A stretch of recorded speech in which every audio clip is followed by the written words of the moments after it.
Sou Ildina Gomes, professora de Ciências dos sextos anos, e durante as nossas aulas nós estivemos estudando sobre um ambiente dinâmico chamado planeta Terra. Nessas aulas nós estudamos a vida nesse planeta, no nosso planeta, é claro, estudamos o ecossistema e na aula passada estudamos também a obtenção de alimentos. E hoje nós vamos estudar as relações alimentares propriamente ditas entre os seres vivos. Vamos começar com mão na massa, né? Problematizando. Sol, capim, boi, ser humano. De que forma esses e outros seres vivos dependem uns dos outros? E de que forma eles dependem do Sol? Obtendo energia para viver. É bom que fique claro que todos os seres vivos precisam de energia para produzir as substâncias necessárias à manutenção da vida e à reprodução. Mas como obter essa energia para viver? Os seres vivos obtêm energia através de duas formas: os clorofilados, através da energia do Sol, e os não clorofilados, através dos clorofilados. Ou seja, clorofilados obtêm diretamente o seu alimento, a sua energia, a manutenção da sua vida, através da energia do Sol. Já os não clorofilados não obtêm a sua energia diretamente do Sol, então eles dependem daqueles que já fazem isso, né? E diretamente obtêm a energia do Sol, que são os clorofilados. Cadeia alimentar. Ao comer um bife, mastigamos a carne de um boi, que se alimentou de capim. Este é um exemplo bem simples de cadeia alimentar. Podemos representar a cadeia alimentar da seguinte forma: capim, seta, boi, seta, ser humano. Mas para que serve a seta? Ela serve para indicar que o organismo ele fornece energia, o organismo anterior fornece energia para o posterior, ou seja, o capim fornece energia para o boi. O capim fornece alimento para o boi. O boi, por sua vez, fornece energia para o ser humano. O boi, por sua vez, fornece alimento para o ser humano. Também temos uma outra forma de representar. A outra forma é essa aqui, ó, através das imagens. Aqui o capim, que não está nem parecendo muito com capim, fornece energia para o boi, como vocês estão vendo aqui a imagem, e o boi fornece energia para o ser humano. E vocês estão vendo aqui o homem degustando, que parece um churrasquinho, né? Vejamos outros exemplos de cadeia alimentar encontrados na natureza. Nós temos a cadeia alimentar terrestre, como vocês podem ver aqui. Temos também a cadeia alimentar aquática, como vocês estão vendo aqui, a cadeia alimentar no mar. Podemos observar, a partir das três cadeias anteriores, que os organismos conseguem alimento comendo outro ser vivo, menos as plantas, né?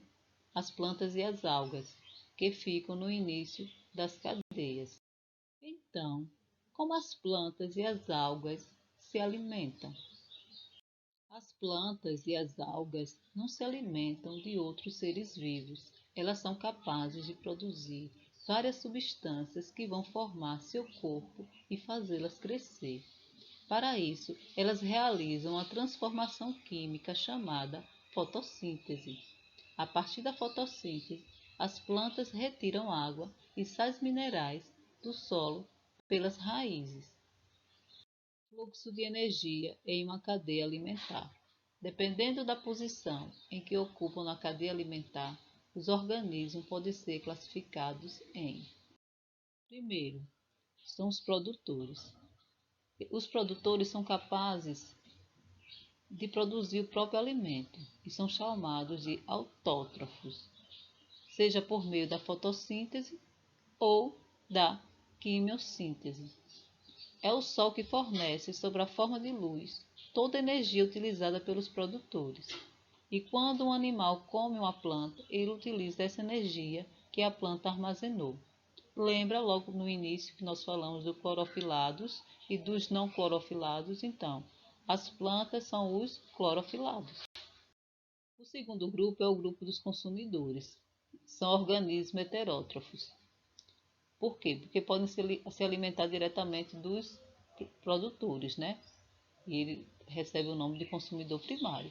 Mas ele também pode se alimentar de outros consumidores, que é o consumidor secundário, o terciário e assim por diante. E, como a gente viu logo no início, esses são os não clorofilados. As plantas são os clorofilados e os consumidores são os não clorofilados. Terceiro grupo, decompositores. Se alimentam de organismos mortos, liberando a matéria orgânica de volta ao ambiente. Agora, mão na massa novamente, né, na prática. A plantinha fornece energia para o animal, para o boi, que ele aqui é um consumidor primário, porque ele consome diretamente aqui do produtor, e o boi aqui fornece energia ao homem, que aqui está como consumidor secundário. Capim é o que? Produtor. Repita comigo. Boi, isso, consumidor primário. Homem, não estou ouvindo. É o que mesmo? Consumidor secundário. Aprendeu direitinho. Observação. Após a morte do homem, entram em cena quem? Aquele chamado de terceiro grupo, que nós vimos há poucos instantes. Os decompositores. Isso mesmo. Liberando a matéria orgânica de volta ao ambiente. Terminamos as cadeias alimentares e vamos complicar só mais um pouquinho, que são agora as teias alimentares, ok? Nos ecossistemas se estabelecem muitas cadeias alimentares, que se entrelaçam formando uma rede ou até mesmo uma teia alimentar. Ela representa as várias maneiras em que a energia contida no alimento flui pela comunidade ecológica. Vamos agora analisar o esquema de uma teia alimentar, começando pelo produtor.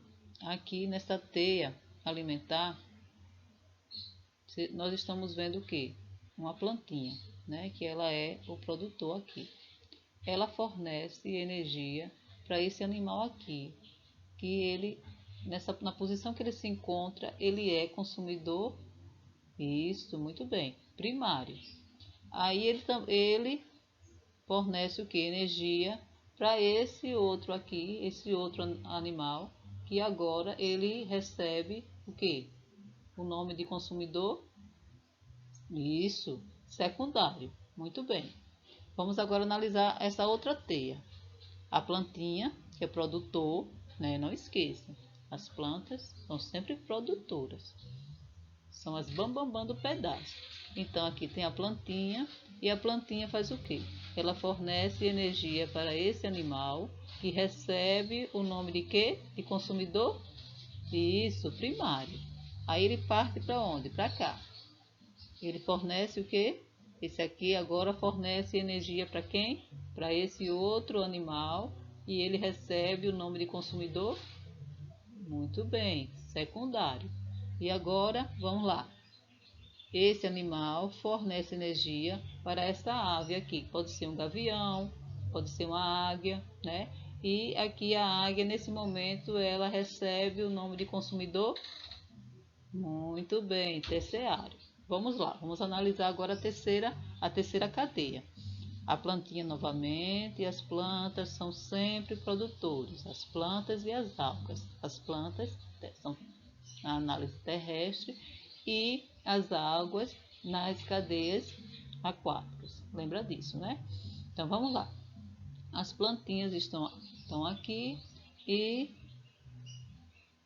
ela fornece energia para esse animal que recebe o nome de consumidor primário e segue para cá. Ele fornece energia para a águia, para o gavião, e a águia, o gavião, esse aqui recebe o nome de consumidor secundário. já mudou a posição. Então depende muito da cadeia alimentar, a posição do consumidor. Ele pode ser primário, secundário, terciário, depende da posição que ele ocupa na cadeia alimentar. Estamos chegando ao fim, estamos concluindo o nosso estudo e eu espero que você consiga compreender que esses e outros seres vivos estão ligados pela cadeia alimentar, que é formada por produtores, isso, consumidores e decompositores. Muito bem. Produtores, representados pelas algas e plantas. Muito bem. E os consumidores, que se alimentam dos produtores ou de outros consumidores. Legal. Decompositores.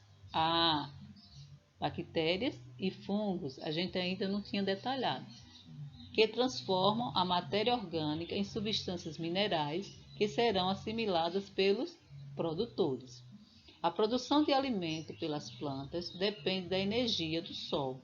Por isso, todos os seres vivos, direta ou indiretamente, também dependem dele, também dependem do sol. Espero que vocês tenham gostado e até a próxima aula.